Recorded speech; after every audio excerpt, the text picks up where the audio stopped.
There's something going on. Crowd loving it. It's a ball, fly ball. Home run! 2, 1. Alrighty then. Here we are with the Raptors weekly update that we do weekly. That would be weekly. Weekly The weekly update, Raptor update. Done weekly. Ba-da-ba-da. What I have for you is nothing. No. What I got for you is some things came out today. A girl drunk. They didn't even listen to the NHL podcast. If they listen to this, they're probably not listening to the NHL podcast. All right. We got Kyle Lowry, who was the starting point guard for the Raptors, out another 1 to 2 weeks with a bone bruise in his foot. We got Landry Fields out of nowhere having elbow surgery, out indefinitely. Gone for a while, yeah. Alan Anderson not only is out 3 to 6 weeks, but it seems like he has a torn labia or fibula or something, muscle. So he's gone for a while. So, and Dominic McGuire's back in Oakland with a family matter. So my starting small forward will be Ryan Donnelly. And I'm not that small.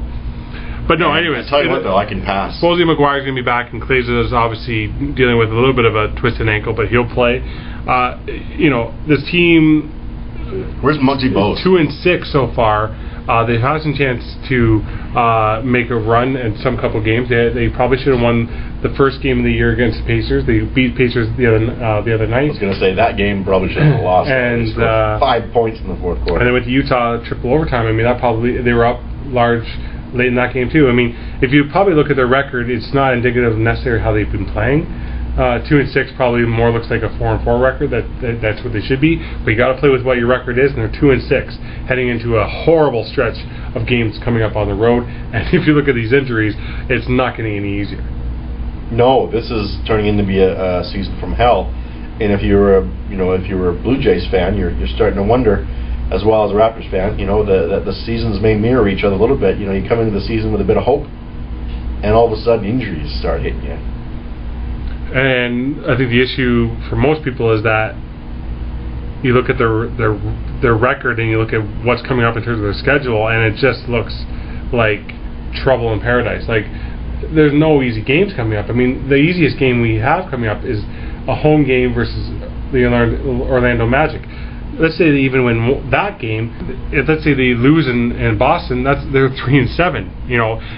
It's not like they have an easier time ahead. In saying that, let's talk about the positives right now. Calderon's been fabulous in the games that he's played. He had a triple-double the other night. First time in his career, yeah. And he's getting 10 assists, 10 rebounds in a game. DeRozan the night before, he's been looking really good. 37 points. Calderon had 17 assists in that game. I mean, it went to triple overtime, yes, but I mean, those two carried them, yeah. And Valanciunas has looked pretty good too. Yeah, and to be honest, and I'm sad to say this because you and I talked about in our Raptor update or the preseason update, who I was most looking forward to is Bargnani, and he's been a ghost. And I don't necessarily know if it's because maybe he's a little bit out of shape. I'm not sure if this system just isn't going to work for him. I don't know, but I mean, he's not the player we saw the first 13 games of the season, and he's certainly not producing offensively like we need him to do to win games. Not at all. And this is the time again. This is where you want this type of player to step up when you're facing some adversity, tough schedule, a lot of road games, and injuries. That would be adversity right there, staring you in the face, slapping you pretty good. And he is shriveling up on the bench, pretty much not playing very well at all. And it's a guy like Calderon, who basically was told, you're no longer needed as our starter. Who's picked it up. Who's picked it up. And, there was talk that he was wanted out of town and all that stuff, and he's picking up. He's carrying he carried the team the other night. But no, I'm not. I don't want to necessarily throw Bargnani totally under the bus because I do think he has a chance to rebound this season. I mean, we're only, 8 games into the season, anything's possible, and he did not play all year, all summer, because he was trying to make sure his calf injury didn't happen again. But saying that, he needs to play much better in games for us to be competitive. I mean, we can't have him getting 18 points, no rebounds, no assists. No, and he's not hitting clutch shots either. It'd be different if he was, if the overall point total was down, but he was making those key shots, key moments in the game. But he's not even doing that.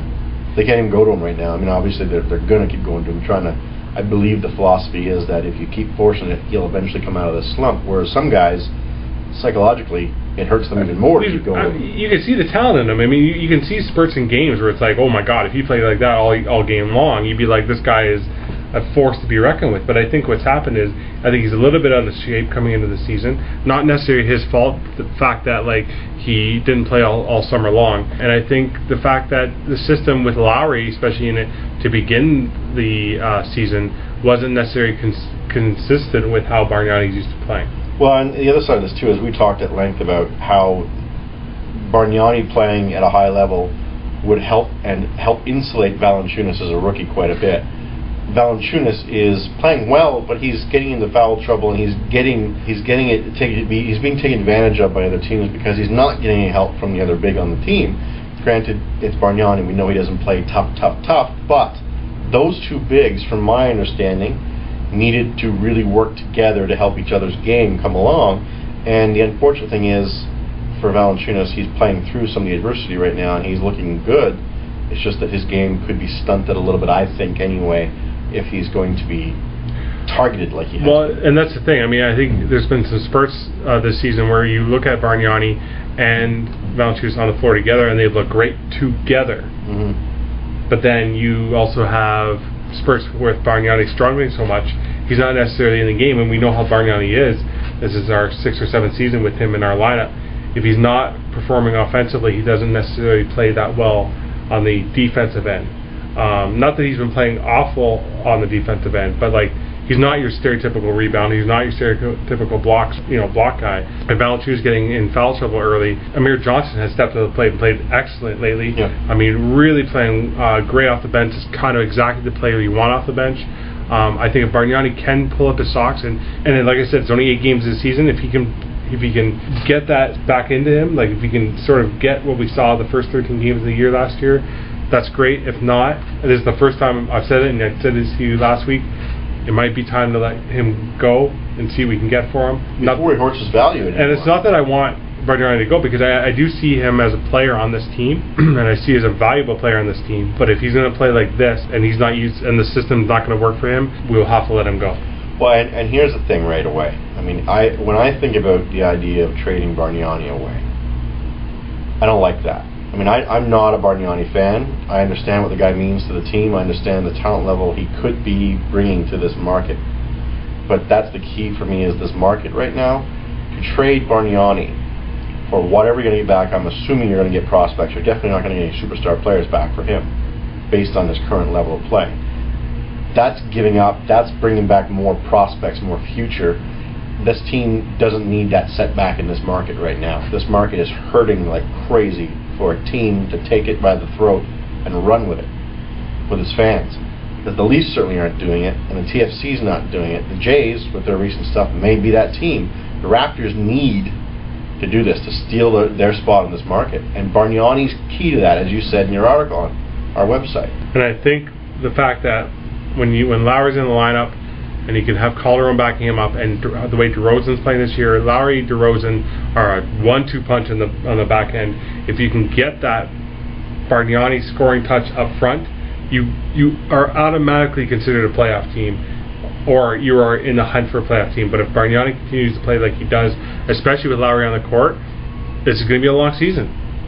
And so, yeah, that I was just going to say, some of those you were mentioning earlier on when you were looking at some of the professional writers and websites out there saying the Raptors were going to struggle and where they were going to place come the season's end. Some of them were really, really low. But that is now a reality if Bargnani continues to play this way, where the Raptors may, in fact, finish quite low in the Eastern Conference if he's going to struggle like this, because really this team offensively is centered around him. Yeah. All right, guys. So looking the week ahead, we got Boston Celtics on Saturday, early game, 12:30 p.m. We got the Orlando Magic coming into town, 1 p.m. game. Valanciunas bobblehead night is that. Then Tuesday we're in Philadelphia. Wednesday we're in Charlotte. Friday in Detroit.